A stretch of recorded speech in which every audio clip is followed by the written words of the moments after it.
So we are recording.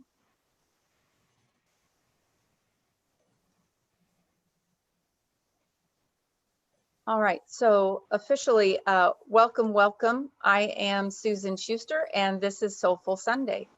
It's a guest speaker series event that was created and it came out of meditation for myself, and it is designed to inspire, transform, and educate. So I was thinking about this morning, before I blinked my eyes, it's going to be a year that I started this. I cannot believe it. And look Wow. how far we've come. And you all are so beautiful to join us as often as you can. So I thank you for your support. And I just love doing this because I feel like we get so much out of it. Let me just do one thing here.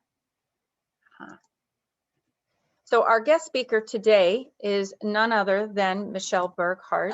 Some of you already know her, but Michele is a speaker, author, founder of The Savvy Mind, which is a national training company focused on helping entrepreneurs and solopreneurs maximize their results by harnessing the power of positive behaviors, habits, and beliefs. She's helped hundreds of individuals over the past 10 plus years power up their actions and reach higher levels of success.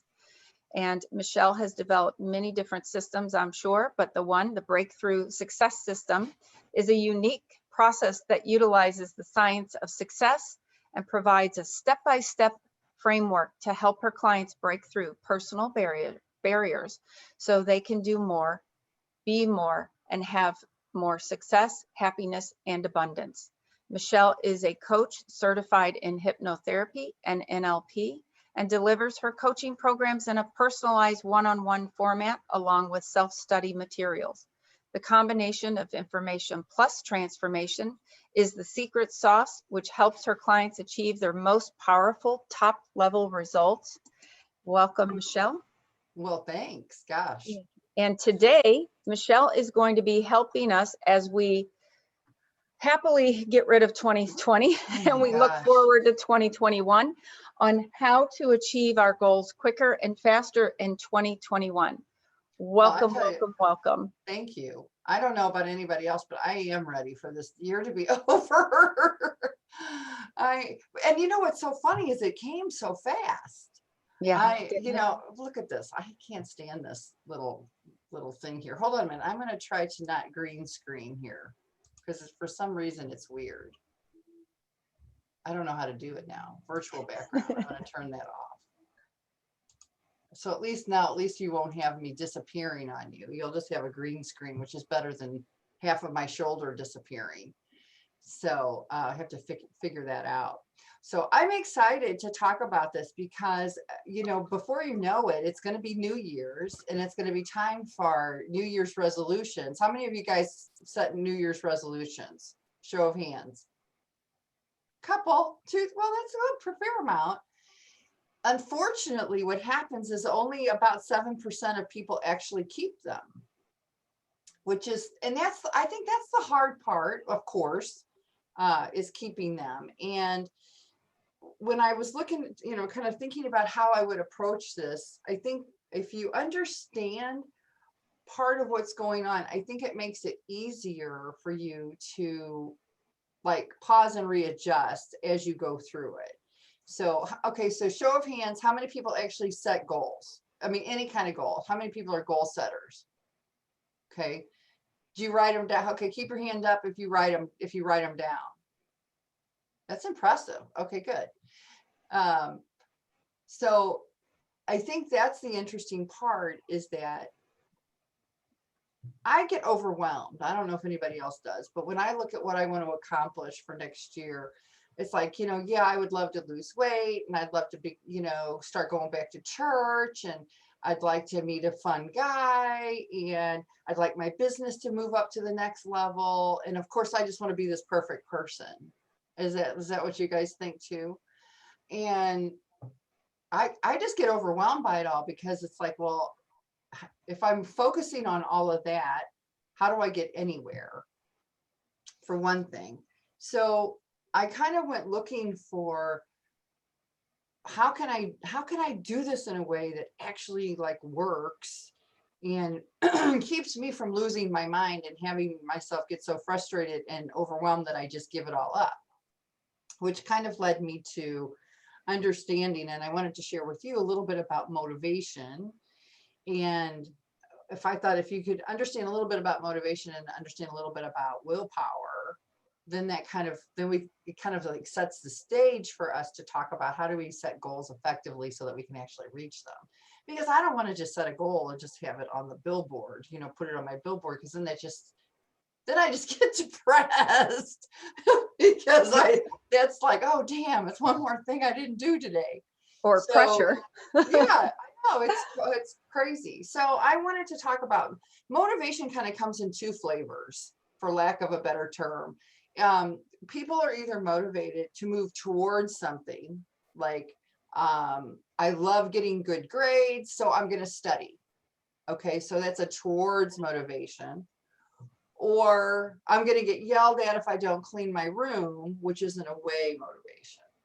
And so and everybody is different. And I think everybody has a combination of those two motivation principles within them. But when you're setting a goal, it's so interesting because you want to be really mindful of that, because whatever you focus on is what you're going to get. And so, when you look at setting a goal, for example, and I mean, I can use an example from my life, or if somebody wants to give me an example from their life, I'm happy to do that as well. Because, God knows you all don't need to know any more about my personal life than you'll already hear from today. But, it's like, I'm trying to give you a couple more examples of like towards and away, because it's really interesting. I don't eat sweets because I can't fit my blue jeans. Okay, that's an away motivation, versus I want to have a healthier lifestyle, so I'm going to exercise, which is a towards motivation. And so it's kind of like you're getting kind of to the same place. It's how you're getting there that matters. And when you're setting a goal, it has to be something that's meaningful for you. So if you're somebody who like, well, I'm not going to go out and buy new blue jeans, so I better not eat that chocolate cake. Okay, which isn't that away motivation. If you're somebody who that's how your motivation style is, sometimes, they always do say, and I learned this in marketing, that people will take action to avoid a negative. Right? So like they'll do it to avoid pain. They'll take action to avoid pain more than they'll take action to achieve pleasure, which I understand. I agree with that. But if you're setting a goal that takes more than a week, is that enough to carry you through that whole 12 months or until you reach your goal? Because then you're always almost being reinforced by negative. And I don't like that. Yeah. I mean, if I want to be, if I want to be reinforced, I don't want to be reinforced because it's something that, was hurtful or harmful or hard or, that kind of thing. So again, and you can know these are the things that you want to listen to, like words like, oh, I can't wait until this happens. Like that's a towards motivation. Or I'll never do that again. That's kind of an away motivation. These are the kinds of things that you can start, if you start really paying attention to how you talk to yourself, you will really be able to start understanding a lot of your internal processes. It's so interesting when you really start paying attention and start being mindful of how you talk to yourself. Mm-hmm. That is so interesting to me. Because then you can change it. Like once you understand it and identify it, then if it's not working for you, you can change it because you know what it is. You know, and I think that's really interesting. And so you kind of need a combination of both. You need an away motivation and you need a towards motivation, because the towards person is going to be like, oh, pie in the sky and excited, woo, yay, yay, yay. Well, then of course they don't take time to figure out, well, if there's an obstacle, how am I going to overcome that obstacle? Because they're just so excited and living high on life that they're just not even paying attention. But then the away person, they're so concerned about making sure nothing bad happens, or how do I overcome these obstacles when they come up? Well, they never get started. Yeah. It's almost paralyzed. So you want to have a combination thereof. And so for the person that is really a towards person, I just invite you to take a moment and pause and think about, well, if I set a goal to do X, and it can be anything, it doesn't have to be business related, it doesn't have to be weight related, it can be, in Susie's world, it can be, you want to really, tune into your psychic abilities. Okay. That could be a goal for you, but as you do that, like, start thinking about, and this is a good time to do it. Start thinking about, if you're a towards person, start thinking about, well, what could happen? What could some of the obstacles be? That's just so that you're kind of prepared, right? You just want to be a little bit prepared. If you're an away person, then you have to say, well, how am I going to make sure I get started? Because that, it's so easy to wait until. I mean, really, right now we're waiting until the holidays are over. And then we'll wait until, a lot of us, then we'll wait until New Year's. And then we'll wait until Valentine's Day. Then we might wait until spring. I mean, we could wait. And then by the time you wait until, it's a whole year. We're really good. Don't you guys agree? We're great at waiting until, so, and especially if you're that away person and you have that away motivation, you really just have to say, well, when am I going to actually get started? Because you want to connect, you just really want to be mindful. And then whichever way you are, be mindful of that and then just plan for it, and I think that's interesting. So any questions about motivation?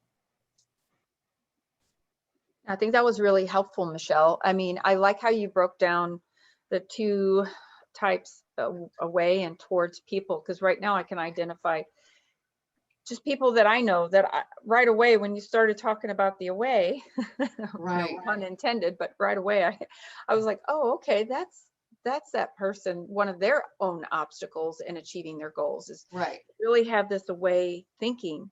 And they're always waiting and waiting and waiting to get started. I could see that. What's interesting, people that are let's say I don't want to get yelled at, so I'm going to do the dishes. That's an away kind of thing. Mm-hmm. If they never get yelled at, they never do the dishes. You know what I mean? So it's kind of an interesting concept when you think about it. So and then that leads me into willpower, because willpower is really interesting. And everybody thinks, this is what I think is the biggest misconception about willpower. Everybody thinks it's really easy, that if they don't achieve a goal, it's because they didn't have enough willpower. And you know what? That is such a misnomer when it comes to how your brain works. When you are, so willpower really is just the way you handle short-term challenges. Like, do I want to eat that chocolate cake? Do I want to go for a walk? Do I want to pick up the phone and call a client, or whatever it is, whatever. It's really how you deal with a short-term process. It doesn't really impact you for the long way, because we actually get willpower fatigued through the day, because you have to make a decision every single time, right? So I always tell people, your conscious mind is where you make set your goals in the conscious. Well, I really want to be thin, and I really want to do this, and I really want to be successful, and I blah, blah, blah, blah, blah, blah, blah. You can come up with a million different things you want to do. So you set your goal here in the conscious. But what actually drives your body to perform the activities that gets those goals accomplished comes from the subconscious. So you want to think about your subconscious being like a platter of oranges. Okay, so if you have oranges, everything you have to do is an orange on that platter. So let's just think about all the different things you have to do during the day. If you have to go to work, well, first you have to get up, so that's an orange. And then you have to, get in the shower, so that's an orange. If some of us shower before we go to work, I don't know, with COVID, we don't have to. So there you go, you have less oranges. But, going to the bank, that's an orange. Taking care of the kids, those are oranges. Oranges, oranges, oranges, oranges. So just imagine you have all these oranges. And then now you've decided that you want to, for lack of a better term, lose weight. Okay, so now you have to make another decision. So that's another orange, right? So now you have one more orange on top of this big heaping pile of oranges. Well, those are things that you have to consciously pay attention to every single day. And you have to make decisions about all those things every single day. So your conscious mind is only going to handle so much. And so what happens is that the things that are least important fall off the platter. So if your brain says, well, what's more important, picking Billy up from school or eating healthy, your brain is going to say, well, I really need to pick my little boy up from school, because if I don't, something bad is going to happen. That's more important. So then you're going to make that decision to not worry about eating healthy for the day, and you're going to go pick up Billy. And so that's what I mean when you're trying to rely on willpower, and people are like, well, then I don't want to be weak. I don't want to be, a weenie. Well, that has nothing to do with it. It's really about developing different pathways, because it's something that, yes, can you become more, can your willpower improve? That, the easy answer is yes. The longer answer is, you're not really improving your willpower. What you're doing is you're creating new pathways. You're creating new behaviors is what you're doing. Because if you don't, your brain is designed to continue, and they say it's the definition of insanity, but your brain is designed to keep you doing the same thing all the time, because that's where it's comfortable. And once you do something different, then your brain is like, oh, holy cow, what's she doing? Back up the bus, right? This could be something new and different and scary and stressful, and we're not going to let that happen. And so that's why your brain throws all those blocks in front of you and shuts it all down, right? So, your brain is designed, it's counterintuitive, honestly. It's kind of crazy. On one hand, your brain is designed to keep you safe, which is great, right? But then it's also designed to keep you doing the same thing you've been doing for years and years and years and years. So then it's like, well, how do you get better then? And the only way you can get better is by specifically working at it, because willpower does not improve just because you don't have anything else to do. You're going to get better at something. Your brain doesn't do it. Your brain's a computer. So it just keeps, you just keep whirling in that same whirly bird. So that is kind of interesting, So it's like, I think if your takeaway from this is to know that this is your goal setter here, but this is your goal getter. And if you're not, if you're not moving at the place that you want to, like, if you're not moving at the pace you want to move, I know it sounds weird, but I think you almost have to like play games with your brain. It's like you have to trick your brain into letting you do the things you want to do until you do them enough that they become your new routine. Because your goal is to create a new habit or a new default program. And that's sort of where we're going with all that. Which, again, it sounds counterintuitive, because we would think, well, why wouldn't our brain want us to live the best life ever? And it does. It's just that it thinks that the best life ever is what we have today. And unfortunately, that program that we're running today, we learned before we were 5. So we brought all those programs from the time we were 5, we brought all that into adulthood, And that's, that's our money story. That's our love story. That's our health story. Those are all the beliefs that we believe about ourselves. We brought those with us. We learned them before 5, for sure before 12. At the age of 12, that's the bewitching hour. The age of 12, it's like, then you are really, it's in stone. And if you're going to change anything fundamentally about you, then by the age of 12, you have to really, really focus on it, because you are all of your, everything like that is in your heart, and really what guides you, because everything really turns into, everything is guided through your emotions anyway, so that's all pretty much set in stone by the time you're 12, which can be pretty, I think it's kind of heartbreaking, actually, because but when I was 12, I couldn't even remember to brush my teeth half the time. So, it's like, I wasn't the best 12-year-old, I don't think. So, anywho, so just so that that, if you keep that in mind, and I think if that willpower is not designed to be a long-term strategy for you to get to your goals. It's not designed that way. And then in the brain, like once your willpower determines what you want, you get motivated. You have to get started first. Your brain is a completer, right? It's not a starter. It's not a generator. It's a completer. So like once you start to clean out the basement, you got to get started first, but then the brain likes completion. It likes that circular motion, so it'll get you keeping there until you're done, but it won't get you started. You got to force yourself to get off the couch and get into the basement, shoveling out those old magazines, Yeah. or whatever you might have. So, any questions about that kind of thing?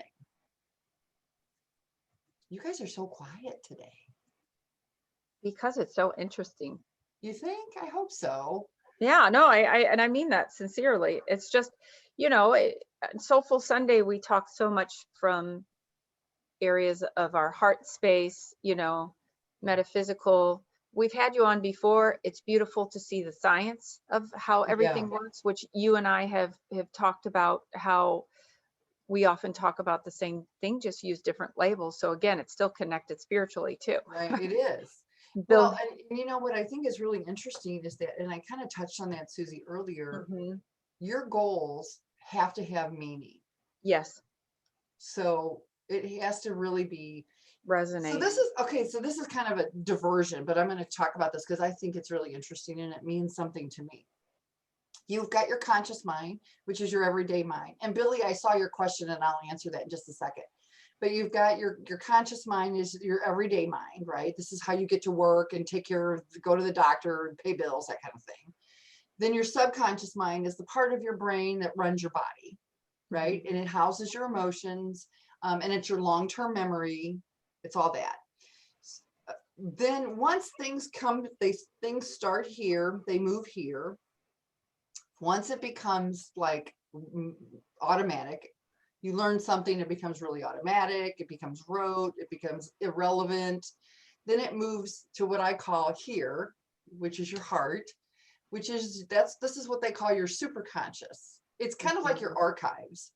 And this is where all those automatic things are housed. So like all of your long-term belief systems and everything. And to me, it just feels like it's your heart. It is your heart space. Yeah. Because this is where what's important to you drives you. I mean, there's no other way. You're not going to reach a goal about something you don't give a care about. I agree. It just doesn't, you don't have because the more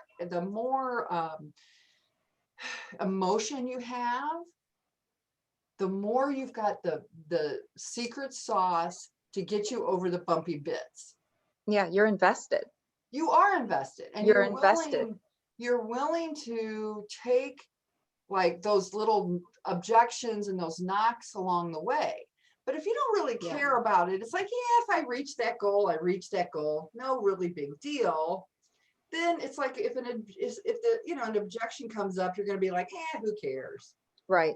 So, but I think that I really do think it's that heart. You have to have a heart space involved in your goal setting. And again, it can be you can set a goal about anything and anything really.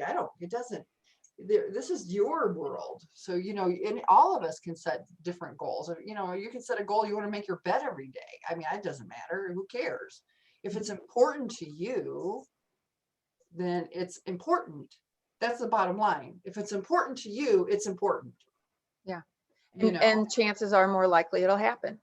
Well, true. You'll And succeed. the more you pay attention to it, right. Because and it's really funny, my mom used to always say, if you look for trouble, you'll find it. That was one of her sayings. Yeah. And it's funny because I can't believe she was actually right. There's neuroscience to back that up. Yeah. I'll never tell her that though. Right. But, because whatever you're looking for, you'll find. That's the way the brain is designed, positive or negative. Yeah. And then from our space, which I think you can relate to as well, Michele, it is about putting that energetic vibrational frequency out there. Absolutely. You know what? There's this. Let me see if I can find this quote, if I can. Okay, just FYI, this is my filing system, you guys. I think I need to set a goal to come up with a better filing system for the new year. I think it's called hire an assistant. What would I do if I ran out of Post-it notes? I don't know. I mean, it's like, okay, but I have to show you this on top of it. Hold on a minute. You guys will laugh about this. These are my Post-it notes. So I'm not going to run out of them for quite a while, but still it's like, but there's this really neat quote, if I could find it, and I probably can't, about vibration. Mm-hmm. Damn it. Oh, sorry. I'll find it. If I find it, I'll send it to you guys, because it's really neat about it. It's so impactful about what we're talking about here. That it's about vibration, but I'll find it and I'll send it to you. And just so everybody knows, I've put in the chat how you can reach Michele also with her website, thesavvymind.com. So also, if you want to reach out to her, feel free to do that after the program. Oh yeah, they're going to look at my Post-it notes and they're going to say like, holy cow, I need to help her. So I want to talk to Billy. Asked the question, if in fact, you can set multiple goals at one time. And this is part of the problem that I had when I was setting goals, because, I don't know if you've ever seen a wheel where your life is supposed to be in balance, and it's spiritual and financial and physical and this and that and blah, blah, blah. And that's what really overwhelmed me. And so that's the kind of thing. And that's why I like the system that I'm going to talk to you about right now. And it's kind of like, and then of course I've kind of put the Michele twist on it, which helps. So the quick answer, Billy, to what you said or what you asked is, and I did this for a client of mine, and I was just amazed at how much success she had at it. She was really getting overwhelmed, and she's one of these people that she is an all or nothing person. And she'll admit that. She's like all or nothing. And so I had to do something to help her sort of like rein it in, because she had so much stuff going on in so many different areas of her life, which is very similar to what you had asked about. So I said, okay, you need to get a calendar, just a weekly calendar, and you need to do it by the hour. Now she has a job, right? So she doesn't have a whole lot of disposable time. We all talk about disposable income, but really it's disposable time. Absolutely. Is the part that when you're trying to achieve goals in your life, but so anyway, so this is what I told her to do. And I told her to do something like this, right? Imagine this is a planner. And then I told her to block out time and color code it if she felt like it, but block out time to do. She was like planning a party, so she wanted to work on her house. I said, take whatever, look at it as a week. Don't look at it as a day. Look at it as a week, and then look at it as a month, because she had a month, And then I said, so just take those times, like from, let's say, like 5 to 10 at night, because that's when she's at home, and block that time out. So like from 5 to 6, I'm doing dinner. From 6 to 7, I'm doing home repairs because she was getting ready for a party. From 7 to 8, I'm doing laundry. From 8 to 9, I'm doing journaling. And so she blocked time out and she color coded it all, which is just pretty. Okay. I don't know. I mean, but what is so good about that is that she did it only by a week and then by a month. So you're moving forward globally. Do you understand what I mean by that? It's like, it's like you're moving forward like this, but you're still moving everything forward. And it's definitely achievable in that way, Michele. I would think, it is not, especially for those away people, I would imagine that that's why they can never start, because they become more and more overwhelmed. Right. This was so, and see what I like about this, to Billy, to your point, what I like about this is that you can block out a time, depending on what your goals are. Now, again, I'm not going to lie. Is it hard to have 3 really major goals at one time? It is. Let's be honest. Because you're chasing multiple rabbits. But could you have a main goal and then a couple little connecting goals? I think that's really workable. I really do. And I think that what I love about when you see your planner and you see it color coded, you notice that you are doing work every single week towards your goal, for one thing. The thing that I even like better about it is that you're not brain busy. Like, there's nothing worse than like walking around and like, gosh, I should be doing something, but I've got so much to do. I don't even know what to do first. So I'm not going to do anything. I'm just going to sit there and watch TV. And granted, I did tell her, I said, you make sure that you block out time for journaling, for fun, and you got to have fun. You have to have fun. You cannot be all work. I mean, that's just ridiculous to think that you could just, unless you're a dynamo. Michele, can you talk a little bit about the acknowledgement of the progress that you're making too? How that impacts? Well, I think and it kind of goes, it goes according to like this pack system that I'm going to talk about. But okay, what I like about it is that it's a yes or a no. It's just yes or a no. That's easy. Yeah. Yeah. It's like, if I decide I want to, like, let's say I've set a goal that I want to run a marathon in 2021. And in order to do that, I have to like work up to it. So the first things I would do is walk, right? So it's going to be like, did I walk today? Did I walk this week? Yes or no? Yes.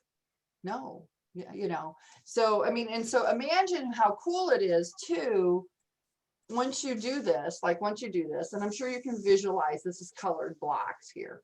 And then you do something fun, like either put a star or, a check mark or something on all of the things that you actually did, what you said you were going to do. And then you look back at that and it's like, wow, I actually did that, And so again, I think if you have, it's easier. My world is pretty uncomplicated. I'm older, my kids are grown. I'm only accountable to myself. If I were younger and had small kids, then you have to work in those kids into the equation. Yeah. And so, but that doesn't mean that you still want to, you can't lose I think it's so easy for women to lose themselves with all that. So what I recommend, in addition to doing this is my favorite thing of all time. And I'll show you. I recommend, this is your priority list. It's horizontal. And That's so interesting. It's horizontal. Your priority list is horizontal. It's not vertical. Because when you do a horizontal list like that, then you can see who you're ignoring, which is probably going to be you. Let's be honest, right? Yes. You can see, but you can also see the flow of your day, the flow of your week, the flow of your month, the flow of your year. Because there are going to be days where there's going to be times where maybe Billy needs a lot of attention right now. He's having trouble at school. So Billy is getting a lot of your time. And then, oh, well now, Becky needs a lot of my time. And now if you have a husband or significant other, and then you get to see, it's so much easier to see this when you do this on a horizontal way. It's so much easier to see. It's kind of like whack-a-mole in a way. You know what I mean? It's like whack-a-mole. But you can see if you spent any time on yourself at all. And that's the hardest part, I think, as having young kids or having a busy life, that kind of thing. It's like making sure that you do that. And if you start using some of these tools like that, I think this is really impactful. I mean, this is, to me, is so enlightening about where you spend your time. And it's not so much even time, it's mental time. It's like, who are you thinking about? What are you thinking about? How are you moving forward? Or this might, if it's not people, it could be things like, okay, my job, maybe your job is really stressful right now. Or maybe your mom, in my case, my mom is elderly. So there's some issues there I have to deal with, or, blah, blah, blah, blah, blah. So I mean, it's just, I love doing this, looking at this very horizontally and very linear like this, to me, really helps me keep things into perspective, so. Because I want to say, Michele, just as a note here, typically for me personally, I always write a to-do list, but it's almost like a brain dump, right?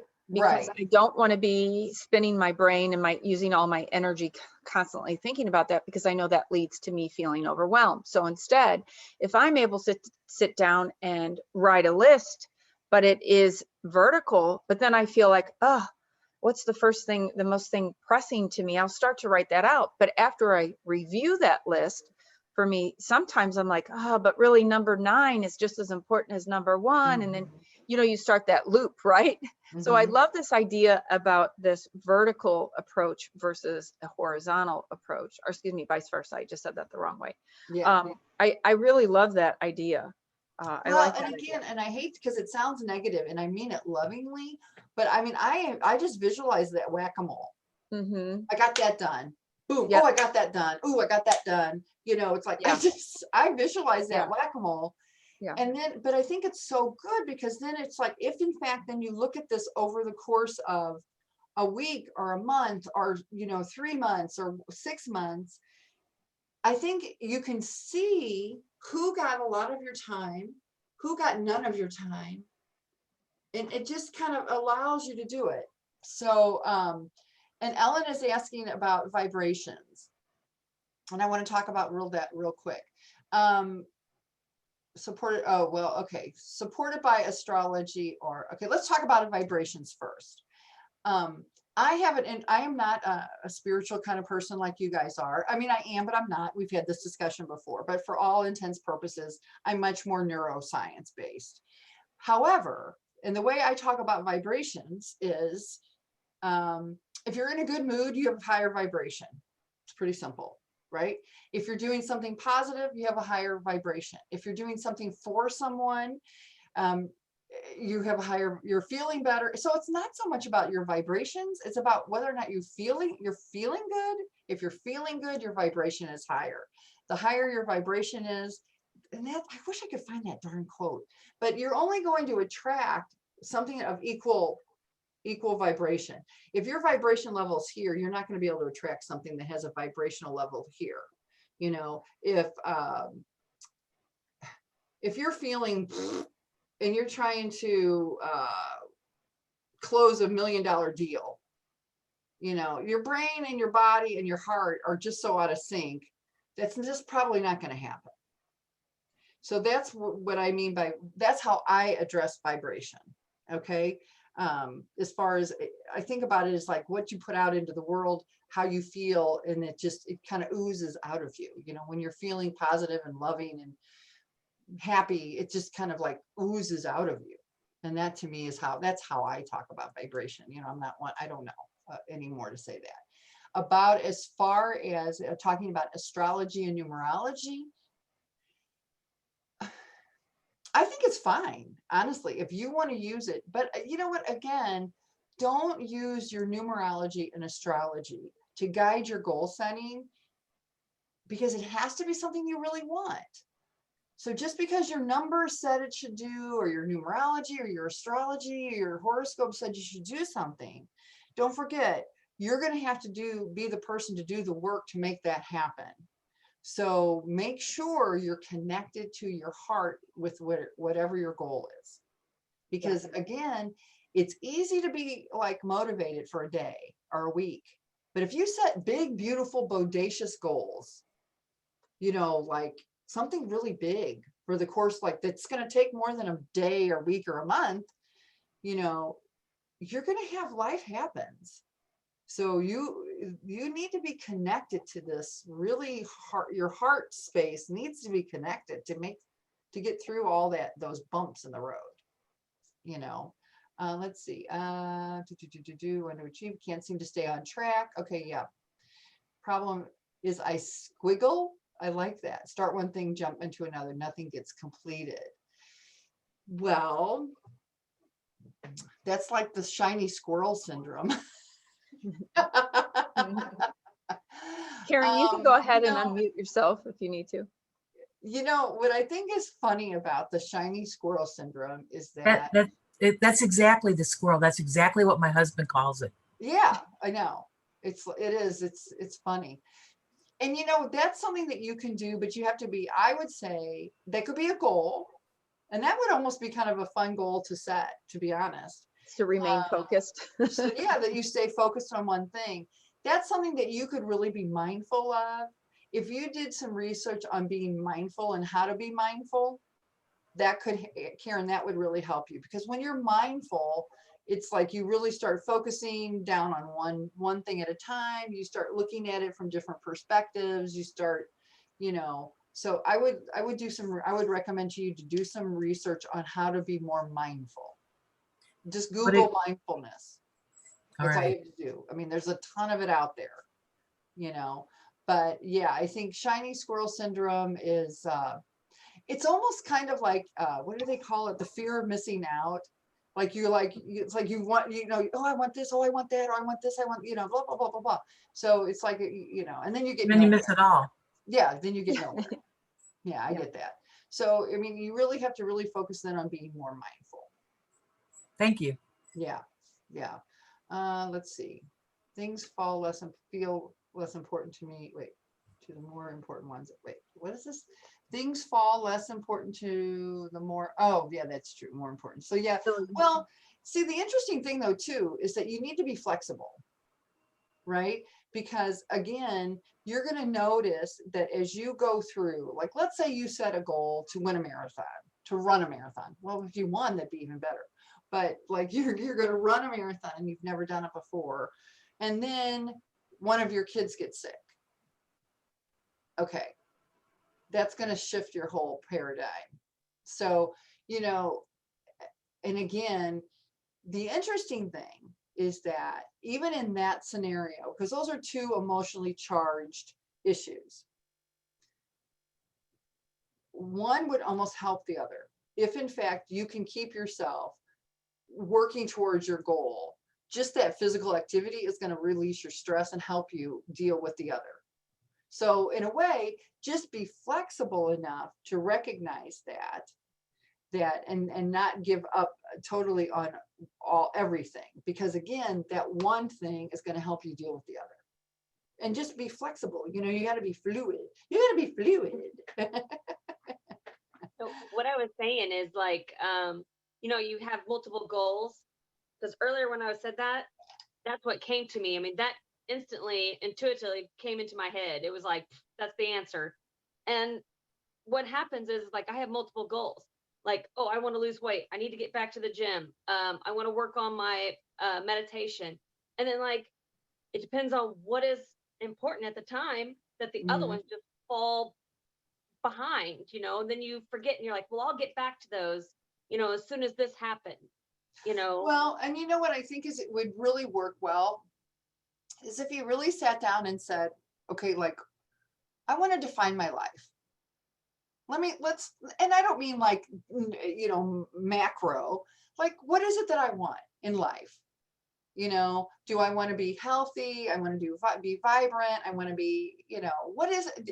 Let's get a global picture first about what it is you want. Look at it as a whole. And then you can say, well, then out of those 3 or 4 things, if I were gonna, and this is an interesting way of saying it, if I were gonna die today, what are the things that I would have said I wish I could have done before I passed? I wish I could have lived differently. I wish I was healthier. I wish I spent more time with my family. I wish I made a success of my bit, whatever it is. But like, just look at the global picture first. And then when you come up with that global picture, then say, well, what is really more important? It's like, if I could only do one thing, this year and do it well, what is the one thing that I would want to do? And if you can't, if you're like, I don't know.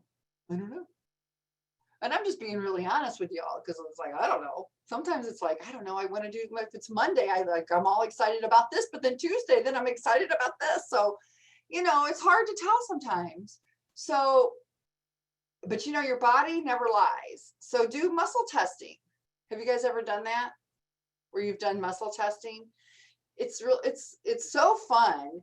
You set up a control, like you'd use your ring finger, right? And your thumb. And you say, okay, so yes, if something is yes, it's going to flow freely through. If it's no, it's going to be like this, right? So then start and set that control system up. Now you can make your own control system, whatever you want, and then start asking questions. What's more important for me? Do I want to be a marathon runner, or do I want to build my business? Or what, well, don't forget your brain, it's yes or no. So do I want to be a marathon runner? Yes. Do I want to build my business? Yes. Is running a marathon more important than building my business? No. So do muscle testing, and it'll tell you what your brain is really thinking. It's the easiest way, honestly. You can do muscle testing about anything. Do I like red pepper? Yes or no? Do I need vitamin C right now? Yes or no? Your body doesn't lie. The body and the brain connection is it's amazing. It's so fun to do this, and just set up the control, and you just talk it out loud. Say, okay, this is yes, this is no. But don't forget, your brain is not psychic. So don't say, am I going to meet the man of my dreams tomorrow? No, it's not psychic.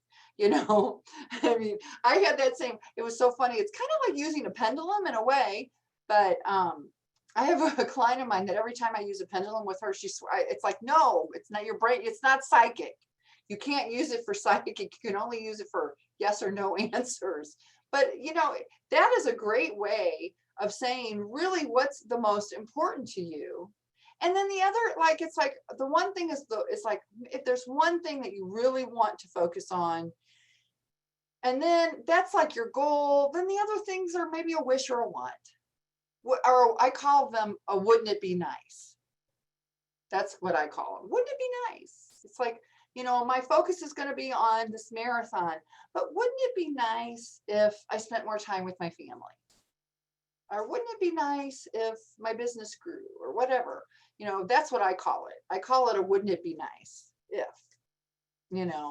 so, and then just the fact that I'm opening up to that, wouldn't it be nice? Just the fact that I'm opening up to that allows the universe to fill that in, and I do think the more open we are, the more things come to us. So, and I think that we have a tendency, when we get overwhelmed, we get very closed, and we get it's like mentally closed, and you circle the wagons and you bear down really hard to get through whatever it is you're dealing with. And if you just take a breath and take a break and go for a walk or go do something, shake it off and just open yourself up, I do think the universe figures out a way to feed all of those things in, so that's important that you do that too. So, Michelle, I really like what Kathy had to say in the chat. Kathy, if you want to, feel free to jump in here. You can unmute yourself. when I don't want to start, can I say Kathy's a client of mine? Kathy sets Yep. a timer that she says, I just work 15 minutes on one specific thing, and then she could Yeah. quit. And then what happens is I usually wind up working at least 45 minutes. Because the hardest part, you have to consciously get started. Right. You have to force yourself and consciously get started. That comes from here. But then again, like I said, the brain is the completer. It likes to get that task done. That's why you'll end up, that's why you do end up staying longer and working through it longer. That's why I have a hard time even reading like novels, because I like to finish the book. So if I start the book at 5 o'clock, I might read all night, which is ridiculous, honestly. Who does that? Michele Burghardt. Yeah, it's crazy. So, is your vibrational level like your aura? I'm guessing. I would say yes, but I'm Yes. guessing. I don't know. Yes, That's it not, is. yeah, I think Yes. it is. But see, you guys call it like aura. I just say if you're in a good mood or not. I mean, it's like, if you're in a good mood, then your energy's high. So, I mean, you can't feel love and gratitude and joy and, excitement without being in a good mood. So that's kind of how I do it. I want to talk about this goal setting process, because I really like it. And and it's different than anything I had kind of thought about earlier. And it might be really helpful if you're setting longer, like big, beautiful, bodacious goals. It might be helpful. I don't know. Raise your hands if you guys have heard of like setting SMART goals. Have you heard that term before? No. Okay, one of you have. SMART goals, to me, they just make me overwhelmed. A SMART goal is going to be like, I'm going to run a 5K marathon this year. And if for somebody who's a couch potato, to set that, to me, it's overwhelming. So the PAC method and the PACT approach is so different, because rather than say, I'm going to run a 5K marathon this year, the goal shifts to, I'm going to walk 3 times a week this year.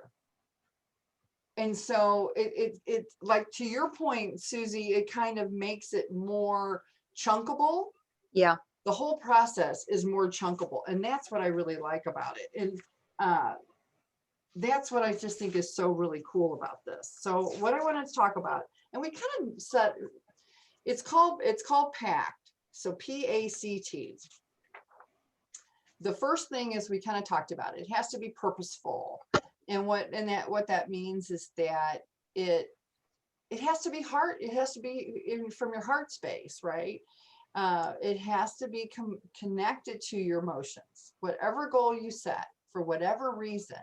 And again, it doesn't have to be a monumental goal, because any goal that's important to you is important, period. It doesn't matter if it's, I'm going to mow the grass every week. I don't care. If it's important to you, it's important, period. So. And is that what allows us to remain so consistent too? I was just thinking about consistency, how that goes and plays into I it. think consistency is more in the completion cycle with the Okay. brain. But it's interesting that you said that, because that kind of leads to the A. I'm sorry. No, it's a perfect segue. It Sorry. leads to the A, which is the actionable. And it's like, because it's what's repeatable. Because if you're able to take action, if you take the same action every day, it's going to get you further along. Yeah. So it's something like, you pay attention to what is actionable. And then you focus on those small bites. That's what I like about it, is that you really, and then you can be flexible. To your point, Billy, if in fact you need to be flexible, you can be flexible, because you're not giving up your big goal. You're giving up, well, I can't walk today because I have to take care of Johnny, you know. But yeah, those that actionable thing is just doing that small. And see, again, what they didn't really talk about is, the more you do something, it's hardest the first time. It gets easier and easier and easier, because you're building that pathway. You're creating that default, you know, that default mechanism, so that, you know, let's say you want to create a goal that you meditate every day, or you journal every day. And the first day you do it, it's like, oh man, I have to really make a point to get up 15 minutes early and do this. And then the second day, it's like, okay, I would say it probably takes about 5 days before you start feeling like, okay, yeah, now I just expect to get up. Takes at least, you know, they always say it takes 21 days to form a new habit, because your brain needs that repetition to create that new pathway. And that's what those small actionable tasks will do for you. They create that sense of expectancy, where your brain is expecting you to do this behavior, whatever it might be, you know. And then it allows you then that flexibility if life kind of throws you a crazy whirly bird. So that's the A. And then the A also allows you to experiment on other things too, you know. So if you set a goal again to walk 3 miles, well, you might want to say, well, should I walk on a treadmill, or do I need to walk outside? Well, I'm going to try a treadmill today. I'm going to go mall walking tomorrow. It allows you to put some experimenting into that, you know. Continuous is the fact that it's repeatable. So A, you've got action, and then you've got the continuous, which is the C, that's repeatable. And that's repeatable and repeatable and repeatable. And see, it's interesting, because, you know, the more you repeat it, then it's moving up. It just takes you higher towards your goal. It's the difference. What they talk about is, if you have too many options, what I like about this is narrow it all down. Because if you have too many options, it's like, I'm going to do too many things to get to my goal. You just get to, I was talking about the fear of missing out. They talk about the fear of a better option, you know, where there might be a different way of doing it, but you have choice paralysis, you know. And again, I'm going to use the gym scenario. If you're going to be walking, I'm going to walk, or I'm going to do a marathon.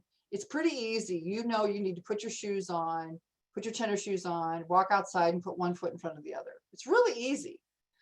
But when you walk into a gym and you see all those exercise machines, it's like you don't even know where to start, because there's too much choice. It's choice paralysis. So I like the idea of narrowing. And then if you narrow it down to a small chunk that you can do on a regular basis. And you just do it repeatable. And I really like that. And then to your point again, Susie, then it's trackable. It's a yes or no. Yeah. And I like it. It's so simple. Yes. So simple. Did I meditate today? Yes or no? Yeah. And then you just adjust for tomorrow. Right. And you let it go. And then you can't. You know, one of the things that's really interesting is that, you know, I think you really feel like you've arrived if you can let it go. Mm-hmm. You know, that's when you are really getting control of your emotional IQ. If you can let things go. If you can let go of the things that you haven't done, and let go of the things that you don't have any control of, that is when you have really gained a handle on your emotional IQ. Absolutely. Yeah. You know, I agree with you. You know, because so, it really is that holding on to that also holds us back and keeps us in that away mindset, I would think. Mm-hmm. Mm-hmm.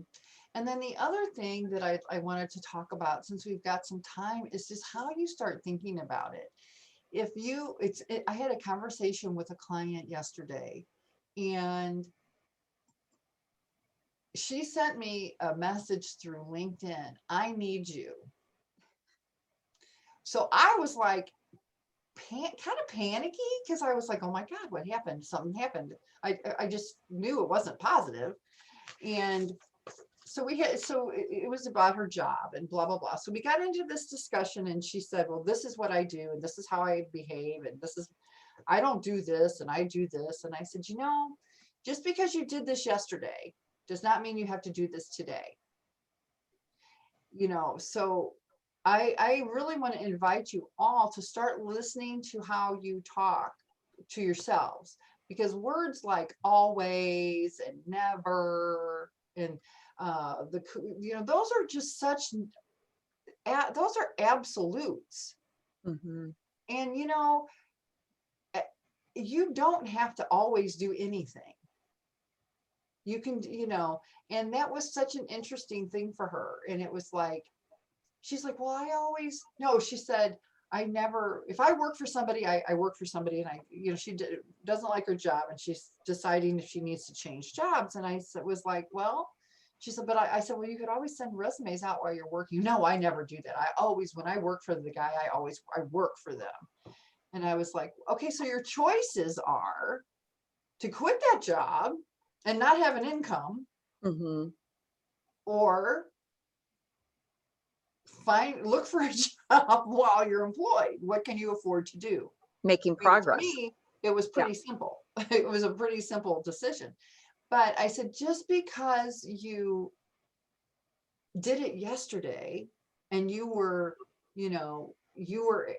acting one way yesterday, doesn't mean there's absolutely no reason why you still have to do it today. But when you do something different today, it's because you made a conscious decision to change it. Yeah, You will not just automatically wake up one day and have a different mindset about anything. because it feels like that's more of that resistance mindset, getting stuck in the rigidity and the resistance and just creating more resistance. Well, but again, Being don't tied to forget, that, being that's tied the to way, that. but that's also the way the brain is programmed. Yeah. She's taught herself, and again, generational, it could be Yeah. generational, right? That's a program that she took with her from childhood into adulthood. Sure. So that's how she is going to behave. And your brain likes to keep you safe and warm, so it doesn't allow you to change easily and effortlessly unless you make a specific conscious decision to do that. Mhm. And so everything that you do, every change you make in your life has to come from your conscious awareness of it, and it has to be heartfelt, because that's your emotion is the energy that's the fuel that gets all of this happening. And Michelle, I was just thinking about this. So when we're in the midst of change, I feel like because our brain is, we've been programmed a certain way, once we begin to experience anything outside of warm and fuzzy, we may retreat, right? Of course. So of course, change is difficult. Change is not easy because, like you say, it's not warm and fuzzy. It's not what we're accustomed to. So once we start to experience something different, even, it may not have to be negative. It's just different. How much of that plays into it too in the A lot, retreat? because the brain, see, that's like self-sabotage. Yeah. That's the way your brain keeps you safe and warm. It keeps you in place, Mm-hmm. because that's what it wants you to be. It wants you to be, and I use this example, it's a really easy example, like public speaking. People don't like to public speak, and so, but they have to for their job. So let's say they do. So the first time they do it, the brain makes them their heart patters. Okay. Yeah. There's a Okay. physical response. They get that physical response, so their heart patters. And they're like, well, I still have to do it. So then the brain kicks in. Well, not only does the heart patter, but they get really sweaty palms. And then, well, I still have to do it. Well, then they get the heart patter, the sweaty palms, the dry mouth, and the stuttering. So eventually you get so disgusted that you just sit down and say, I can't public speak. Yeah. See, so the brain throws those blocks up to keep you back where you are, because that's where you're safe and warm. And until you break through that and it's like the brain wants you to stay here. You have to teach it, it's okay for me to be here. Well, once it learns you're okay to be here, then okay, now I can do that. But then once you're here and you want to get here, you have to retrain the brain all over again. You have to constantly retrain the brain. Yeah. You know, and I think what people don't realize, as you're setting your goal, if your brain knew how to have you accomplish that goal, you would already be doing that goal. Right. You'd already be there. So if you're trying to set a goal, you have to understand that your brain doesn't know how to get you there yet. So you have to train it. You have to position your brain to train it so that you can learn. And a lot of it is just saying, I'm okay being uncomfortable while I learn how to do this. So Because- then, if I can just ask this question. So in other words, you have a goal. The conscious mind takes it and says, I've got all these goals. Right. But when it really resonates with your subconscious mind and it's hit your heart, then it's a goal that you're more likely to attain and continue doing because it's all connected. Yes. Completely, within your core. So then it's more likely that you're going to complete it than the goal that was sort of important because someone else is doing it and you're like, yeah, I'd like to do that. That looks like fun. But yeah, it looks like fun. Oh, I could do that too. But then it doesn't resonate and connect with your subconscious. So Right. therefore it falls off the platter.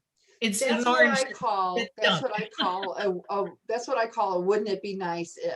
Yeah. Okay. That's That's wonderful. just, that would be like, well, wouldn't that be nice if? I mean, okay, yeah. So you didn't fail. You just didn't, it didn't resonate 100% Right. with who you are. And even if something really does resonate, let's say you really do have a burning desire to do X. You still have to train your brain how to do that. Because your brain only knows how to do Y. Because if it knew how to do X, you'd already be doing X. Okay, so even when you have a burning desire, even when you eat, sleep, and drink something, you still have to train your brain because your brain still likes you to be safe and warm. And there is no goal no goal is easy to get to. There's always challenges or obstacles or things you have to learn. I mean, that's kind of that's how you define a goal, I guess, So, and the brain just likes you to be safe and warm and happy all the time, but you can't move forward by being safe and warm and happy all the time. You got to put yourself out there. Right.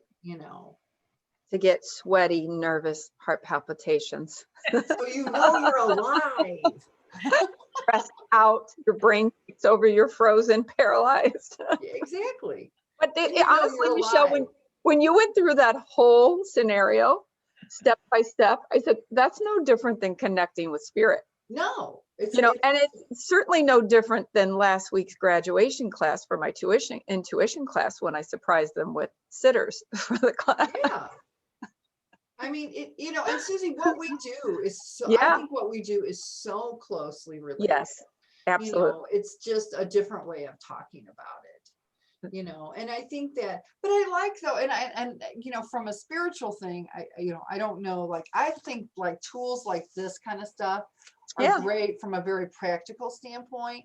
I don't know, maybe you guys have practical tools in your world as well. I don't know.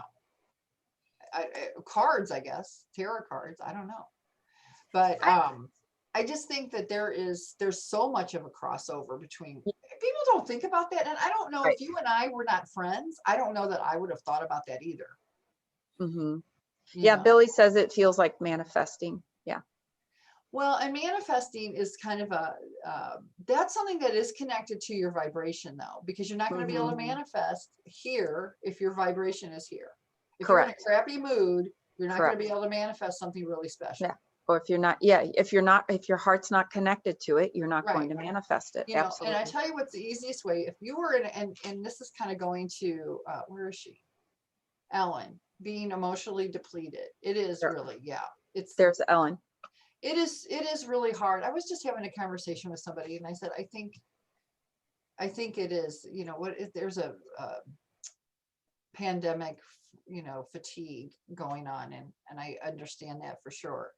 The easiest way I have found, and this is just personal opinion, to get out of that is to do something for someone. Get out of yourself, focus on someone else, help someone else. And it can be of anything. It can be put together a care package for a homeless shelter. It can be make a meal for a family. It can be, whatever works for you. Yeah. I have found that to be the easiest way to get out of the funk and get outside. Well, I was going to say that too, Michelle. For me personally, now, especially with COVID, I spend so much time inside. I just have to shift that energy. And it's my energy, because it's sort of stagnant here. It's the same thing every day, like Groundhog Day to a certain extent, but I'm not feeling different energies. I'm not interacting with people as often as I would. And so for me to physically go outside, just even if I'm by myself between my clients, I go outside. It's just so rejuvenating for me personally. I feel really good, even if I don't have a chance to take a walk.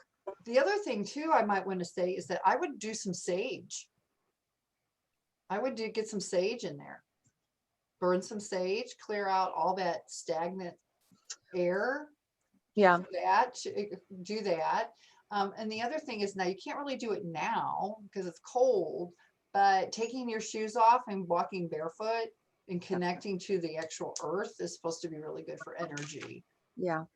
You can even, just a fan to move the energy in the room or the home. If you don't have any sage, that would be Or I have a very small waterfall. It's an electric waterfall that moves energy as well, having that going. So just shifting that. I know it's going to, eventually become colder. I don't know.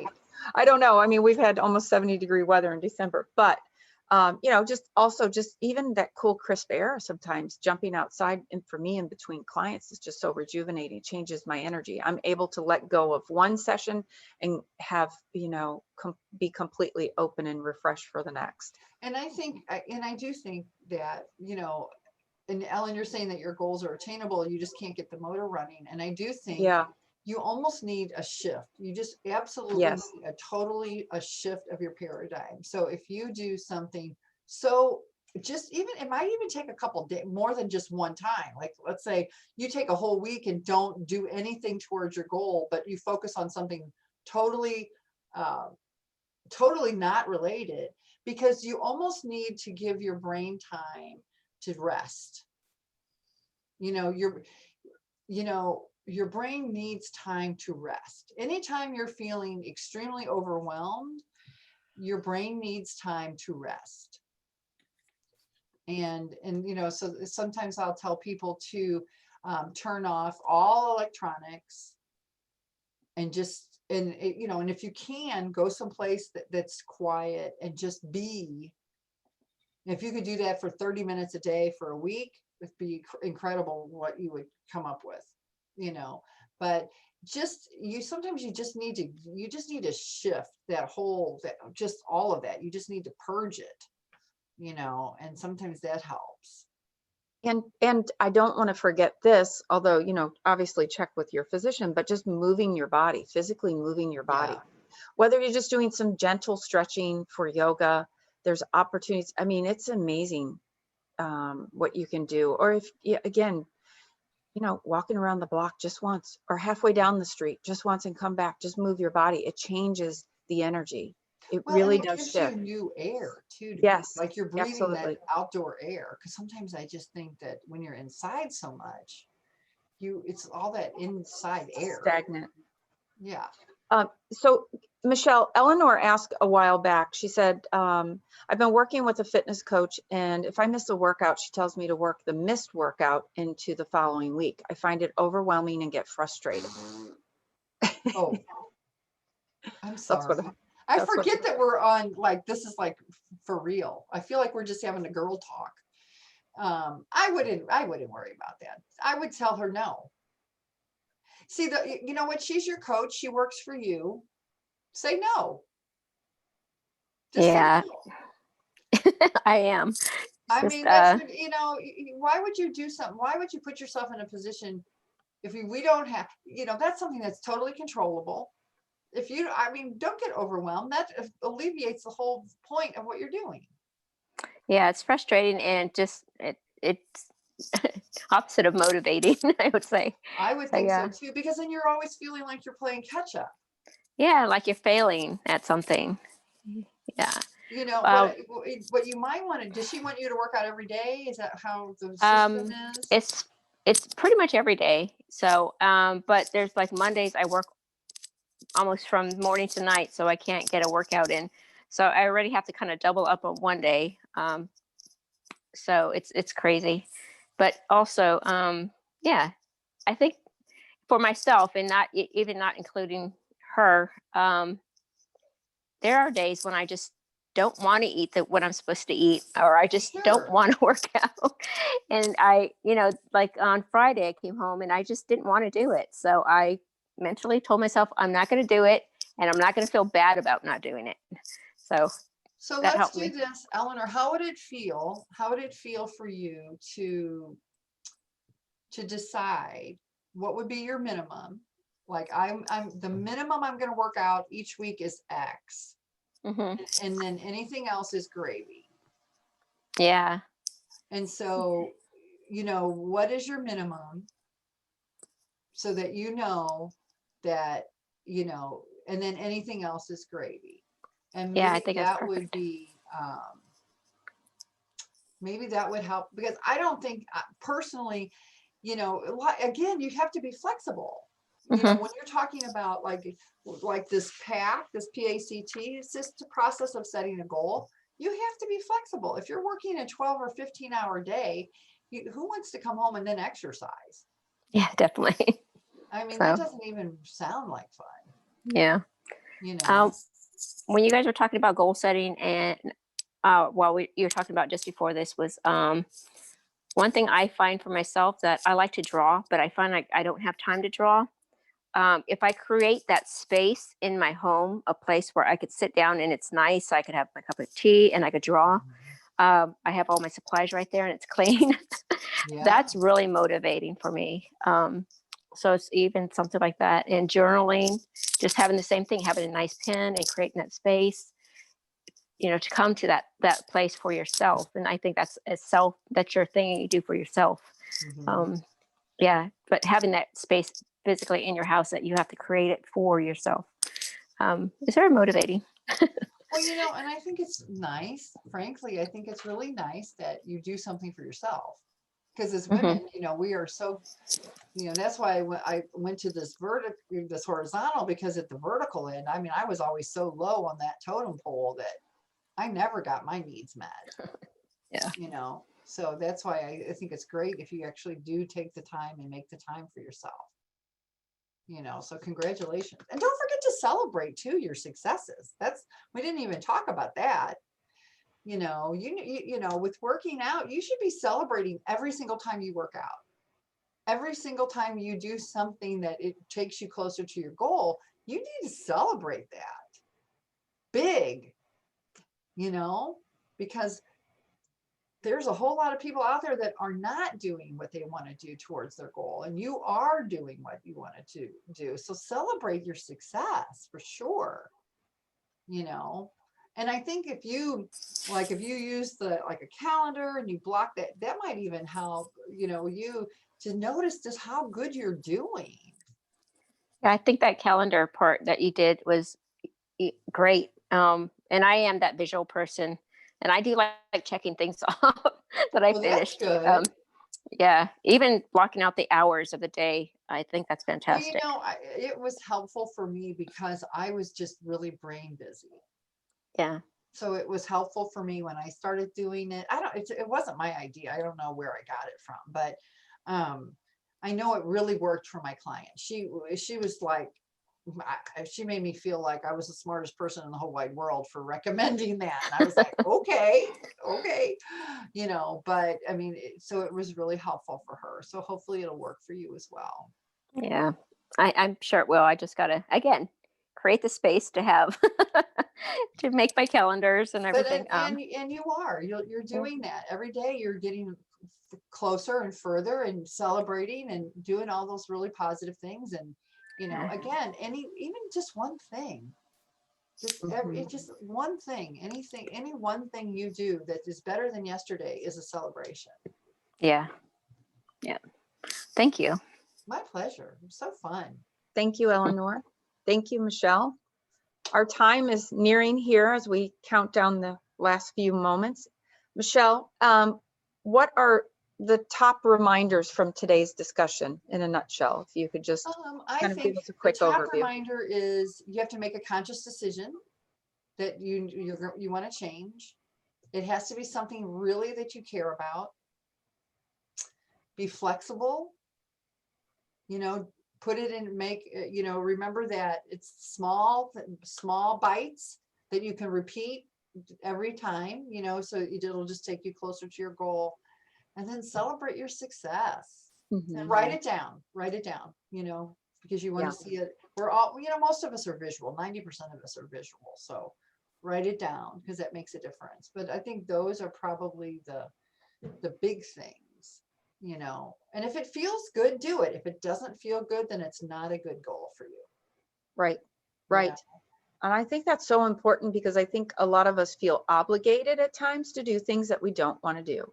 And that also pulls us down. Yeah. Well, talking about vibration, that's not a high vibration for sure. No, that's what I'm saying. It pulls us down. Our vibration goes lower, heavier. Nobody wants to feel that way. No. Just like feeling like you have to make up that extra workout, Eleanor, that obviously isn't a good feeling. So why do it? Well, and the cool thing is you don't have to do anything. Right. I mean, it's like I'm a grown up. I get to make a choice.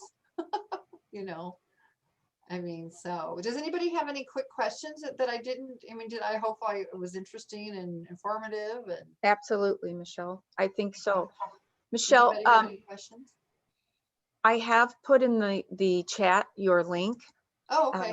I put your links in. I'm going to put it in one more time. What Put other? it in coachcolumbia.com because that is kind of more of a general. Okay. That's just coachcolumbia.com. And then Michele, any other events you have coming up that you want to talk about? Well, I'm doing a similar thing to this on the 29th, which is a Zoom. And I'm also doing speed networking on New Year's Eve for people 50 and over. So if you are single. How will they sign up for those things? They can email me would probably be right now would be the best way because I'm still figuring it out. Okay. Well, and then I just want to thank you so much for today, Michele. It's always a pleasure to have you on. It's always fun. Yeah. Michele, what email should we reach out to you at? How about info@thesavvymind.com? It's easy. And then I just want to. I wish I had a name like Michele Smith or Jane Smith or something. It's like, when you have Michele and you have one L and then Burghardt, it's got D's and T's and H's. It's like, it's just too hard to spell. Absolutely. So, absolutely. Jane Smith. God, that would be great.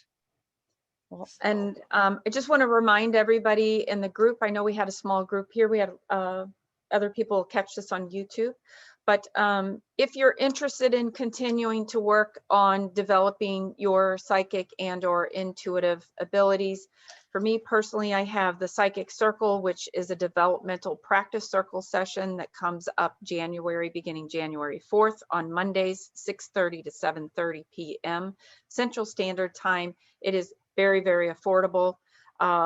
And I also have one remaining spot left for my Tuning into Your Intuition course, a 6-week course that will be held on Thursdays from 7 p.m. to 9 p.m. Central Standard Time, beginning January 7th. We just finished last week the first course. It was a 6-week session and it goes by really quickly. And then this is shameless plug because people have been asking me. I do have gift certificates. You can purchase those online as under susanschuster.com. Feel free to reach out to me as well. If you cannot find Michele, I will connect you. Thank you, everyone. Happy holidays. Thank you so much for being here. And we Thank you, will everyone. be back in January. The second week in January, I will be having a new guest speaker, Kim Copeland, who is an author and a hospice nurse, and she will be talking about her experiences working in hospice and with spirit. So would love to see everyone there. Happy holidays. Stay in touch. Good to see you all. Thank you so much, Michele, for always educating us and making Bye, us. everybody. It was so fun. Happy holidays. Merry Christmas. Have a wonderful New Year's. Thank you. Thank you. Bye, everyone. Bye. Bye-bye.